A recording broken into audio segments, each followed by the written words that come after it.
Hello friends, welcome to my channel Rali's Kitchen. ఈరోజు మనం protein dosa ఎలా తయారు చేయాలో చూద్దాము. ప్రోటీన్ అండ్ ఫైబర్ దోశ చాలా హెల్త్కి కూడా చాలా మంచిది.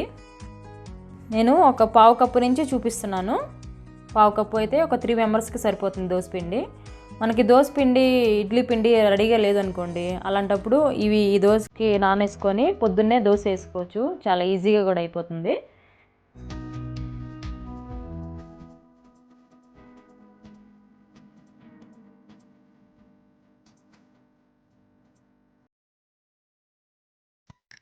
దానికి ముందుగా శనగపప్పు నేను ఈ క్వాంటిటీలోనే తీసుకుంటున్నాను. శనగపప్పు పావు కప్పు,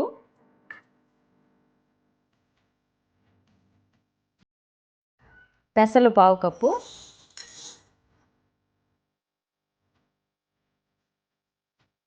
మినపప్పు పావు కప్పు, కందిపప్పు పావు కప్పు, బ్రౌన్ రైస్, ఉలవలు, ఇవి నల్ల ఉలవలు కానీ ఎల్లోవి కానీ వేసుకోవచ్చు, సగ్గుబియ్యం, ఇవి సన్న సగ్గుబియ్యమే వేసుకోండి, కొన్ని నలగవు, గట్టిగా వస్తాయి. మిల్లెట్స్ ఏ రకమున్నా వేసుకోండి, నేను కొర్రలు వేస్తున్నాను. ఇవన్నీ ఇలా వేసుకొని ముందు రోజు నైట్ నానబెట్టుకోవాలి. ఇలా మిక్స్ చేసుకొని మనం అన్నీ ఒకసారి రెడీ చేసుకోవాలంటే కష్టంగా ఉందనుకోండి, ఒకసారి మిక్స్ చేసుకొని కంటైనర్లో స్టోర్ చేసి పెట్టుకోవచ్చు. ఎప్పుడు కావాలంటే అప్పుడు రెడీగా తీసుకోవచ్చు. ఇలా వాటర్ పోసుకొని 3 to 4 hours నానాలి. ఇలాగే పొడి పిండ్లు కూడా కలిపి పెట్టుకోవాలి. దీంతోపాటు మనం పప్పులన్నీ నానబెట్టుకున్నాం కదా, ఇప్పుడు పొడి పిండ్లు కూడా సేమ్ ఒకే టైంలో కలిపి పెట్టుకోవాలి. రాగి పిండి ఇది కూడా పావు కప్పు తీసుకున్నాను. జొన్న రవ్వ కానీ జొన్న పిండి కానీ వేసుకోవచ్చు. అటుకులు, ఓట్స్, ఇలా ఇవి కూడా వాటర్ పోసి కలిపి పెట్టుకోవాలి. కలిపి పెట్టుకున్నాం అనుకోండి, అవి మిక్సీకి వేసేటప్పుడు ఇవి కూడా కలిపి మిక్సీకి వేసుకోవాలి. ఈ పౌడర్స్ అన్నీ కూడా మీ దగ్గర ఏ పౌడర్స్ ఉంటే అవి వేసుకోండి. పప్పులు కూడా అంతేను, మనకి ఇంట్లో దొరికే పప్పులతోటే చేసుకోవచ్చు.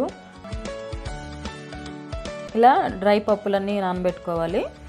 ఇలా పొడి పిండిలన్నీ నీళ్ళు పెట్టి తడుపుకోవాలి. ఒకేసారి తడిపి పెట్టుకుంటే రెండు బాగా ఈక్వల్గా నానుతాయి. రెండు కలిపే మిక్సీకి వేసుకోవాలి.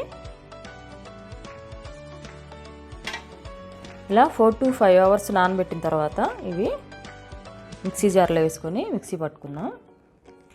ఫస్ట్ నానబెట్టుకున్నవి పప్పులు, ఇవి పప్పులన్నీ కూడా 2-3 సార్లు కడగండి బాగా. ఇది నానబెట్టక ముందే కడిగితే చాలా మంచిది, దాంట్లో పైన ఉండే ఫైబర్ అది పోకుండా ఉంటుంది. తర్వాత కలిపి పెట్టుకున్న పిండి కూడా ఇందులో 1 ఇంచు అల్లము, 2-3 పచ్చిమిర్చి, 1 స్పూను జీలకర్ర, సరిపడా ఉప్పు వేసుకొని కొంచెం వాటర్ పోసుకొని గ్రైండ్ చేసుకోవాలి. ఇవి వేయడం వల్ల మనకి పప్పుల వల్ల బ్లోటింగ్ ఉంటుంది కదా, అది రాకుండా ఉంటుంది. డైజెషన్ కూడా చాలా ఈజీగా అవుతుంది, అందుకే ఇవి వేసుకోవాలి. అల్లం జీలకర్ర వల్ల మనకి టేస్ట్ వస్తుంది, ఫ్లేవర్ కూడా మారుతుంది, బాగా దోశలు మంచి ఫ్లేవర్ వస్తుంది. చూడండి, మిక్సీ పెట్టిన తర్వాత పిండి రెడీ అయిపోయింది. దోశ బ్యాటర్ లాగా వేసుకోవాలి మిక్సీకి. ఒకవేళ ఎక్కువ అయిపోయింది అనుకోండి క్వాంటిటీ, ఎమ్మటి ఫ్రిడ్జ్లో పెట్టేసుకుంటే స్టోర్ ఉంటుంది. అది మళ్ళీ 1-2 గంటల తర్వాత పెట్టుకుంటే పాడైపోద్ది. అందుకే ఒకవేళ ఎక్కువగా పిండి ఉందని ఫ్రిడ్జ్లో పెట్టేసుకోండి. ఇప్పుడు మనం దోశలు వేసుకుందాం. ఇలా ప్యాన్ వేడిన తర్వాత దోశలు వేసుకోవాలి. ఇలా ఒక సరిపడా ఆయిల్ వేసుకొని ఫ్రై చేసుకోవాలి దోశని. ఇలా 2 వైపులా ఫ్రై చేసుకొని సర్వ్ చేసుకోవాలి. కలర్ కావాలనుకోండి కొంచెం పసుపు వేసుకోండి.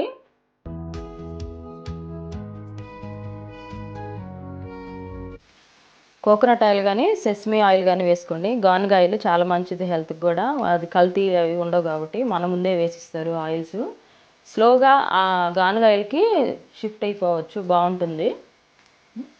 ఇలా పైన ఆయిల్ వేసే వాటి వరకు గానుగ ఆయిల్ వాడుకోవచ్చు. డీప్ ఫ్రైలు వాటికి మన ప్యాకెట్ ఆయిల్ వాడుకున్నా పర్లేదు. ఇది కొంచెం కాస్ట్లీ కాబట్టి ఇలా పైన దోశలకి వాటికి వేసుకుంటే మంచిది. ఇలా మనకి అన్ని పప్పులు కొన్ని లేవనుకోండి, ఉన్న వాటితోటే దోశలు చేసుకోవచ్చు. మ్యాక్సిమం దొరికేవే కిచెన్లో మనకి అవైలబుల్ ఉండే పప్పులు అనేవి. ఇది ఎంత పలుచగా తీసుకోవాలన్నా వస్తుంది. కొంచెం బ్యాటరు పలుచగా కలుపుకుంటే ఎంత క్రిస్పీగా అయినా వేసుకోవచ్చు దోశలు. అని రెడీ అయిపోయింది ప్రోటీన్ దోశ. పల్లీ చట్నీ, కొబ్బరి చట్నీ, ఆనియన్ చట్నీ, ఏదైనా ఏ చట్నీ అయినా సర్వ్ చేసుకోవచ్చు. కరివేపాకు కారం, ఇది కరివేపాకు కారం కూడా చాలా బాగుంటుంది దోశలోకి. ఇది తప్పకుండా ట్రై చేయండి, చాలా బాగుంటుంది. ఇంట్లో అందరూ కూడా ఇష్టపడతారు. ఈ దోశలకి పండుమిర్చి టమాటా పచ్చడి చాలా బాగుంటుంది. మనం ప్రీవియస్ వీడియోలు కూడా చేస్తున్నాం కదా, ఒకసారి చెక్ చేయండి. ఈ చట్నీ చాలా టేస్టీగా ఉంటుంది దోశలకి.